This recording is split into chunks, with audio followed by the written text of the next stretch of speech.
jig to make up the rear lights. So I've just rolled out some miliput, and then I'm going to emboss the shape into the mould. So you can see what I'm doing. I'm making that shape into the miliput that I use talcum powder on, so it doesn't all get stuck, so I can make this headlight shape here. All right. So there's it all placed together. So like I say, the gap from here is 5, and this one is 4. This one is ever so slightly down lower. I kind of did that by eye. It's a bit tricky. As long as it's not in line, it's about 0.5 millimeter. If you look here, do you see it's 0.5 millimeter down? So yeah. So I just want to do this so that you can make up this mould without having the Warren Hudson headlights to do it. And I'll add this to the beginning of the video that you're watching now, which be in, oh God, it's time travel. And the other thing I was going to say was, once you've done that, if you get another piece of perspex or something,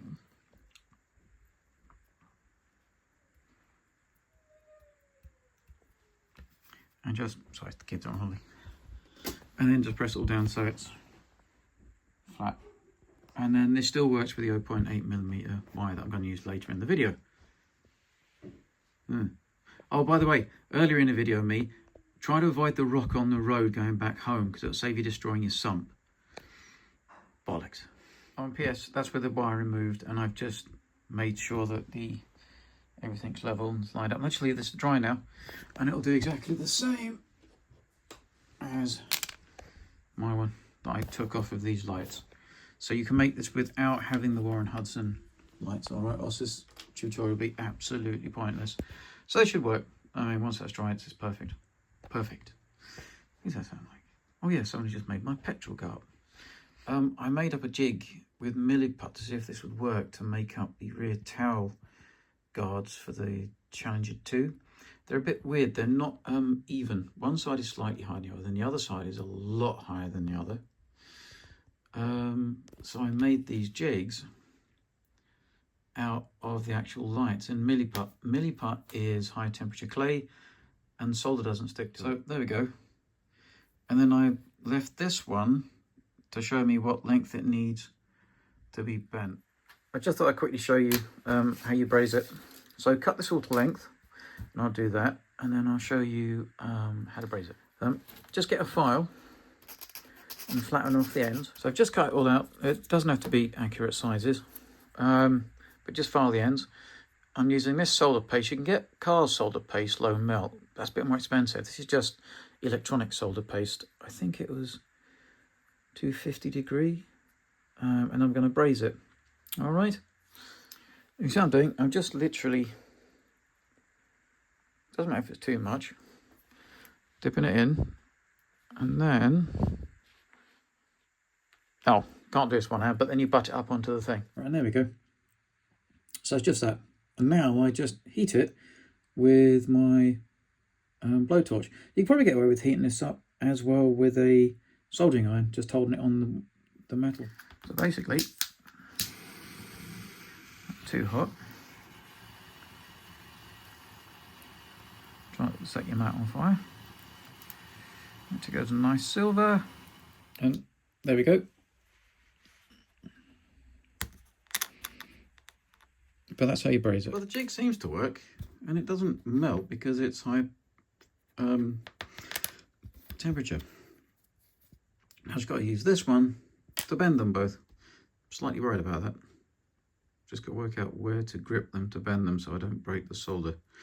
Right, I've just marked them with a pen where they've got to be bent off of that jig, and we'll see what happens.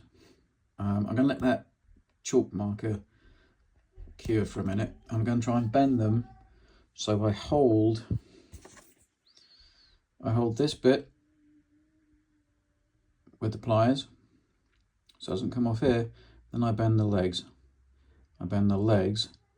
I don't try and put force, so I try and use the pliers here to bend them, because then I'm putting force in this middle section, which then could snap because it's only solder. Right, that's one bent one. So yeah, let me put this on the stand and I'll show you what I do.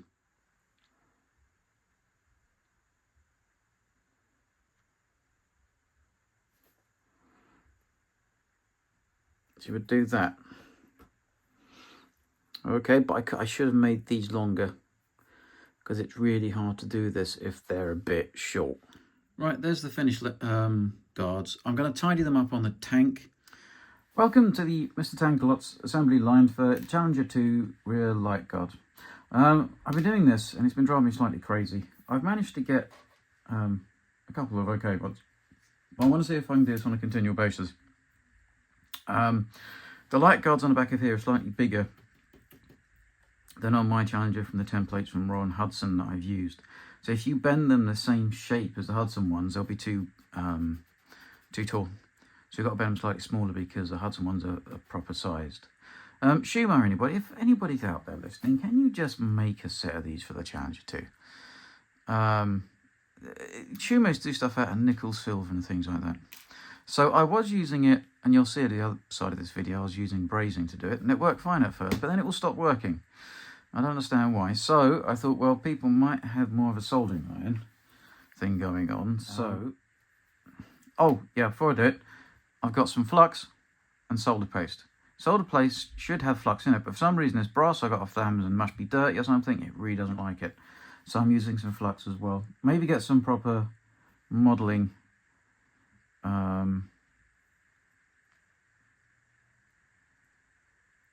It's a bit hard to do this looking through the camera. But see what I'm doing? Can you see the flux working? I'd need to do this again. But this is the general gist of it.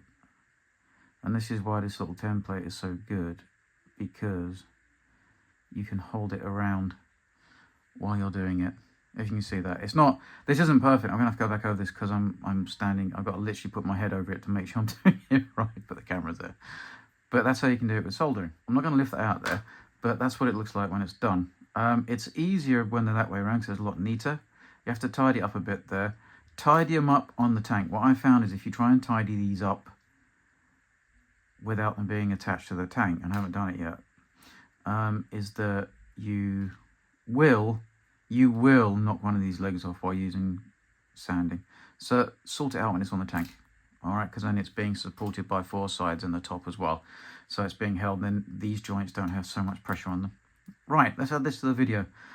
Oh fuck. Right buddy, I changed the wire sizing because the ones I made just looked a bit big. So this is 0.8 wire. I'm not going to try and bend it to the shape that I need to for the tank, and it's probably best you do this shape bending when you've done all the lights at the back than when I tried to do it previously.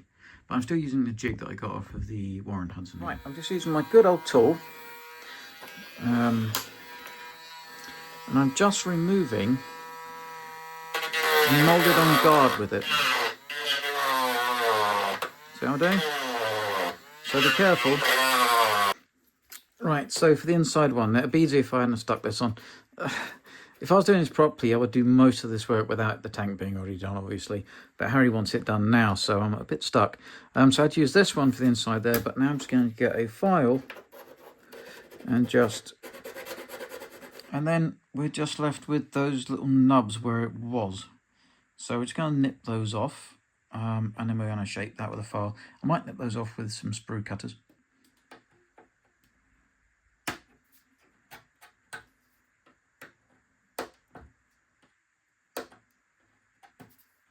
Now it's got to file it.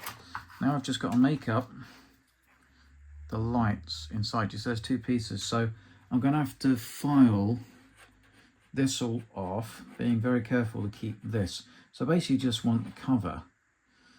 So this bit and that bit, get rid of everything in the middle. I'm now going to remove the innards of the light with the big boy. Now this is going to leave a massive hole .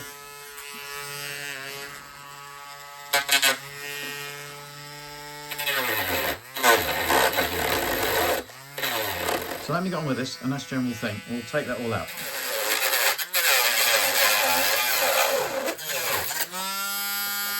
See what I'm doing? Right, so that's the innards removed, and now what I'm going to do is I'm just going to tidy it up with a file. Here, let me take this off stand. Can you see there's a little lip there? So I'm just going to get a smaller grinder, and I'm going to grind that lip off. Okay? It's a bit hard to envision, but there we go. And then you're left with that. Hopefully without wrecking the tank that you've just painted. So now what I'm going to do is back those with some plasticard, and then I might respray that before I make up the light fitting. So here's the blanking off pieces. I think it's 0.8 plasticard. I could have done with something a bit smaller, but that's all I've got. So that's about 16 by 14.7, and it goes, oh, wrong around, in there like that, and I'll super glue it, and then we'll paint this up, and then we fit the perspex lights shapes to this. Don't do it from this side, you've got to take the tank apart for that, but I want to just get this done tonight and then make up the perspex stuff at some point this week. This is Sunday, by the way. Probably 10 o'clock. And that's what it looks the other side when it's all done. And you got to remember, this has got to be level. This doesn't go down the shape of the rear deck. This has to be flat. Okay? Oh, there we go. Like that. Right. And that's what it looks like when you've backed it with the plasticard. I use black because it's just, if you miss a bit of paint, it's not so noticeable. So like I say, now I've just got to make up the perspex lenses. Hi everyone. What I'm doing is I'm just going to now make the little clear towel lights. This is 3mm perspex. It was 3.5 the depth of them really that I've measured off of my template, which is the old Warren Hudson 3D print one that you can't get anymore because shapeways went bust. So I'm just cutting it. And I'm using the good old, get one of these, it's a Tamiya plastic scriber. And you can go all the way through this if you want, or you can nip it off. So look, it's just that. Okay? You don't need to see me doing this because it's as boring as old boots. You see, once it's done, you do that. So again, the same thing. These are these ones. And this one was, I made it a little bit too small, these ones, but I think it's about right. Damn thing's in the way. I can't get it off. Must have glued it really well. Yeah, so there we go. There's the first little one. That I did that 1 centimetre long. Okay, and I'm going to frame them in plasticard. So let's do another one, and that would be, so I should put this on the stand, shouldn't I? That would be that one there. Okay, and we're going to paint them with Tamiya clear. Okay, so that'll do the job. All right, so let's do the other one, and it's the same process for all of them. And to cut it, it's the same thing. You just score it. Wait a minute, let me just show you. So mark it up, and then you just score it. This is really hard to do looking through a camera. So then you score it. You have to score it a bit more than that.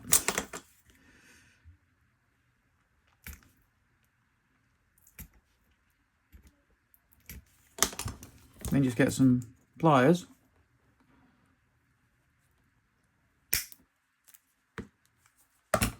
Simple as that. And it leaves quite a thin, that's how you're supposed to do it, but I didn't want to do it. I want to cut through these because it's a bit tricky.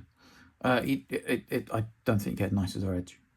I'm going to shut up now. Anyway, so that's that, and I'm going to do the same on these ones. Same process. Right, I've just double-sided taped the two little blocks together because I want to shape them so they're both exactly the same shape. And I'm going to do the same with the larger blocks because they're slightly contoured on the edges. They're like a little, like that. Okay, so I'm going to do that. You just use a file and you shape it to the shape. I'm not going to show you how to do that because you know. See where I'm going with this? And I've done the same with the, where are they gone? Oh God, there they are. The larger block ones. And I was going to shape those now. And I'll put a picture up again what they look like. Right. They're not stuck in place, it's just with a double-sided tape because I just want to fill them about and then mark where they're going to go. And then I'm going to drill some holes through so I can put the light back in again. Alright. And we've got to paint them all up. But that's basically the gist of it. You see, there's a lot of work to do this. But this is how you do it. I wish there was someone on the internet that I could go to and see how to do stuff like this. It's me, isn't it? Bugger. So if you can see, I've now drilled the holes behind for the light bulbs. I've done the 3 in that side, but I'm probably not going to use 3. I might put an indicator in for Harry. So I've got some yellow bulbs, but probably nothing else. And then that side. I've done 3 on that side, it went slightly wonky. Oh well. Last side was going with the indicator at the top and just about the right place, doesn't matter. I think it's about the right place. Now I've just got to edge these lights and then we can start putting it all together. So what I'm doing now is I'm just edging the lights because I've got a little frame around them. It's just 2mm by, I think it's 0.5. It's very, very thin plastic card. I've turned into strips. All right. Yeah. Right, so here's the lenses ready for spraying with Tamiya Clear Red. I've masked top bits off because that's got to be clear orange because that's the indicator. I was going to airbrush these red, but if you want to, you can do it by hand like on my Leopard beginner build. All right, you can still do the same. It's clear red. So it takes a bit of time to do, but you build up the colour. You don't want to drown it. We'll just keep doing that till it's done, and then I'll add the orange as well for the indicator, and then we'll go from there. There we go. It's about 4 coats, and the last one is you put a wet coat on. Now, do not touch that until tomorrow. So I'm going to have to down tools and put everything away because I can't do anything until that's dried, and it takes some time so it goes rock hard, or else as soon as you touch it, it will just come off on your fingers. You leave fingerprints and the rest of it, and you don't want that. But I think that looks kind of good. Right, so I've just masked up so I can just touch up the paint that I destroyed when I was redoing those lights. I'll probably need to touch it up again after I put the guards on, but we're good to go.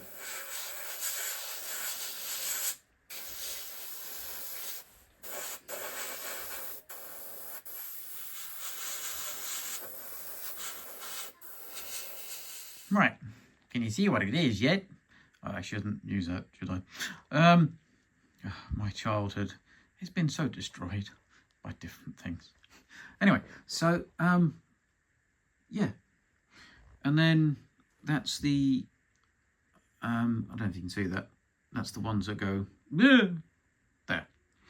All right, and then I've got to put the guards on. But then we're nearly done. Oh, and then plumb up the lighting.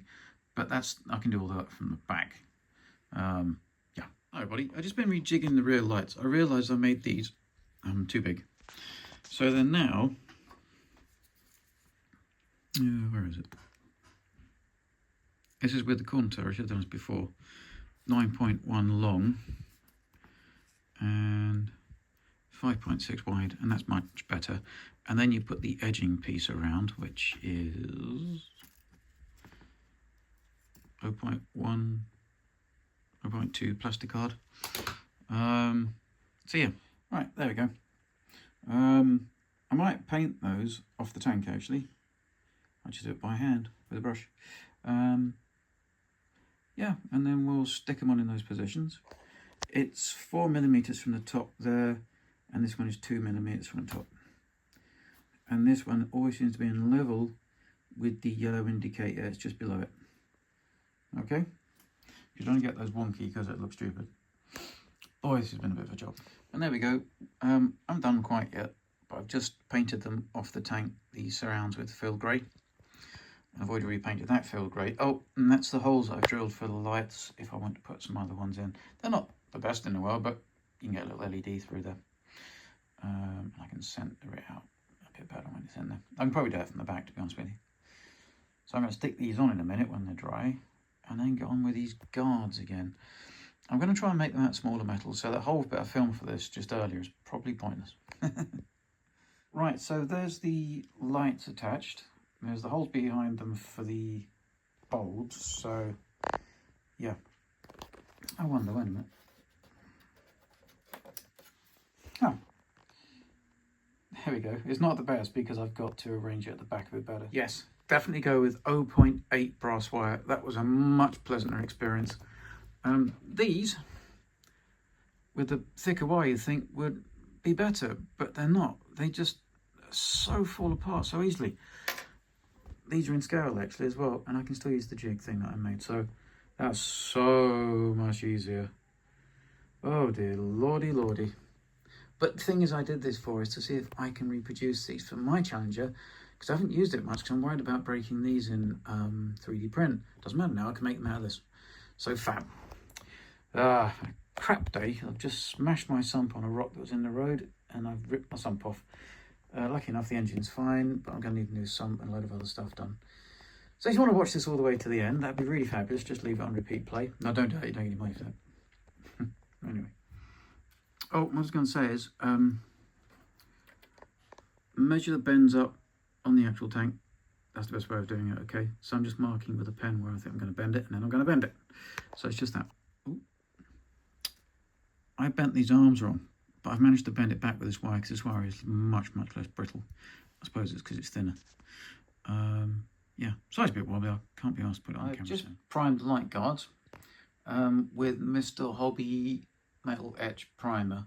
But you know, if you haven't got any of that, you could probably use clear nail varnish. It smells the same. Probably, I don't know. Just painted up the guards, anything too shabby. They could be doing with a bit prouder, but I didn't want to remake them. But it definitely does help making them out of thinner brass, much more sturdy. So they should go onto there. Nothing like a bit of ear nettery. Right, let's wait for those to dry and then we'll pop them on. Right, I'm just going to glue on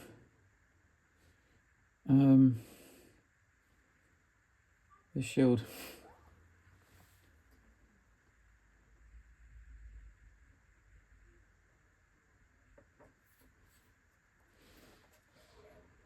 Make sure it's level.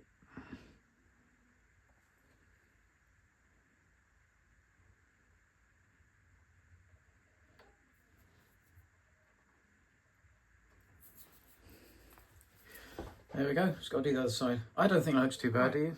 There we go. I don't think too shabby. Yeah, so now I've just got to do those little bits there. And that little bit there. I did most of this by hand painting. But I just had to mask that over. Alright, so let me just do the other bits. That one looks a little bit bent, but I don't care because most Challenger rear light guards are all a bit bent. So if they're not exactly straight, it doesn't matter. I'm now just making the power supply thing there, which is, it's basically just 0.1 or 0.2 sheet to make the base plate, and then it's 3mm plastic rod just cut down, and then a little nipple on the top, which I made out of stretch spruing the end of this, so you get the small round bit and you just chop the end off and then glue that on. This is the number plate light that I'm going to do in a minute. This needs to be sound about contoured, so it's like at that angle. I forgot, and to be honest with you, you can do that if you have done all this before you've built it. This is kind of done, and that would be a lot of work to do, and I could really cock it up. I destroyed the number plate and everything, and I don't have any spares. Right, let's go on with that, and I'll show you. Where's it gone? What that looks like when it's on. Right, so there's that little bit on. I've got to paint it green. I've got the bolts, just the mains nuts, I should say. Now I've just got to do the reflector that goes underneath the main light where the bulb will go. There's one there, and there's one on the other side. It's just going to be clear plastic painted on a black backing. Right, everybody, I'm just going to now wire up those lights. Well, put them in there. It's quite behind that boss that holds the back on. So if you wanted to, you could actually unscrew the back plate. And it might be easier to work on, but I'm going to try and do it without doing that. So let me just make those up and I'll show you what I do. I'm just going to use a bit of plastic pipe and then glue it to the back, but making sure that those lights are central. That's all. Actually, come to think of it, I'm going to take the back plate off. So these two, and then there's two screws down here and it should just lift out. There we go. So we've got the back plate out and they're in there, you see, underneath that boss, which is a bit tricky to get to. Right, so I'm going to try and give Harry left turn and right turn signals because I've got them made up. I forgot, 'cause I hadn't taken the back off, that you've got to drill through. So this could go horribly wrong, but I think it should work. What I'm doing now is just placing the fitment to put the bulb in so it's dead center behind the light. Okay, It should work. I mean, it's not going to be smashing. I've also made holes for the indicators. I cocked up. I went through on this side. Can you see where I went through? I'll chuck a bit of paint on it. It was just there. It needs to be painted back up again, but it should be right once it's painted. So do this before you drill all the holes through and everything. Before you do any of this. There's a void behind these lights.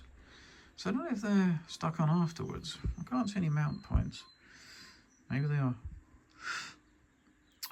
So yeah, so this is just a piece of tubing that the bulb can go into.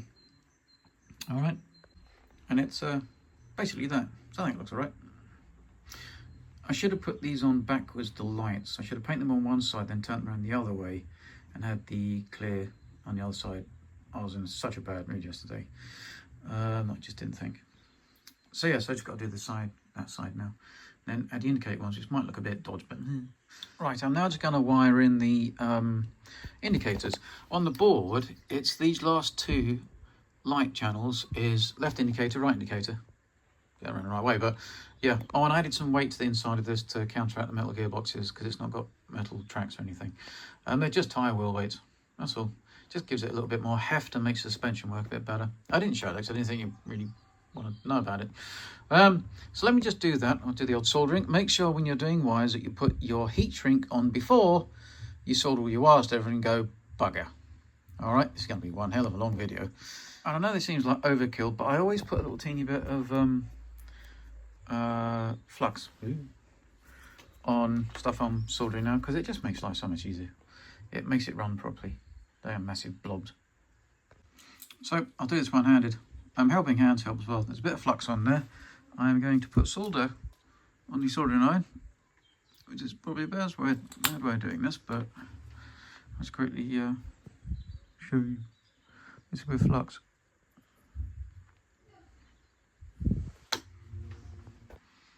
There we go. How easy is that?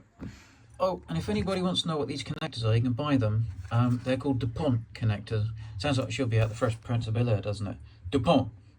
But yeah. Proof in the pudding. Gotta be careful because when it does it, see? Indicators. And now with a bit of cable management, I've super glued them all in, and I just got to tidy up with some paint where I actually went both sides through. I don't think you can notice. Do this before you do all the work on the lights. This is retrospective. You shouldn't be doing any of this when the tank is basically finished and pre-built. Yeah, don't do it.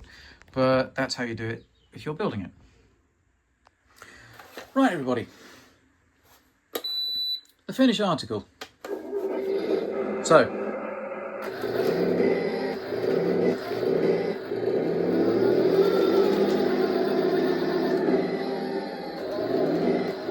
did the front lights. So I think they look better.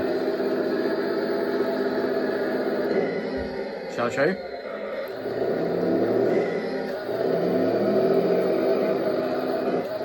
Now I've done the real lights.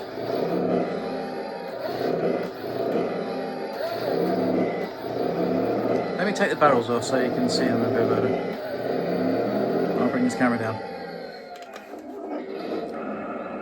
Yeah, I accidentally pulled one of the barrels off. Oh! So can you see the indicator? It's a bit tricky. That's it. I know it's silly. On the other side. So, if you want to do this, this is how to do it. You can make your own jig up for these. You don't need the one that I had. Use the 0.8 wire, use some flux and solder paste, and then basically just hold it down to stop it struggling. And then you just heat up the wires, and then hopefully the flux and the solder paste, it solds it really well together. Way better than the first attempts I did with 1mm wire. They were just so weak, they would just literally fall apart like anything. These, you can fiddle with them quite a lot more and bend them, and they're all good. And at least now I know I can make these for my Challenger if I do break the 3D print ones. And I think these are a bit more fine than the 3D print ones, so that's good. So yeah, if you like this, please give it a like. If you want to see more stuff like this, then subscribe. If you don't, well, I completely understand. And if you want to share it to anybody who might want to do this as well, that would be fabulous too, because it really helps out the channel. And if you subscribe, it really helps out. Look, have a nice week. The next thing I've got for this is in here. It's already got a 360 slip ring, but I've had to get another one because there's something I want to do. And Harry's wanted this. And then I swear to God, I'm doing nothing else on this tank. So to find out, you're going to have to tune into the next video. Okay? Well, have a good one, and hopefully have a week that's better than mine. Bye!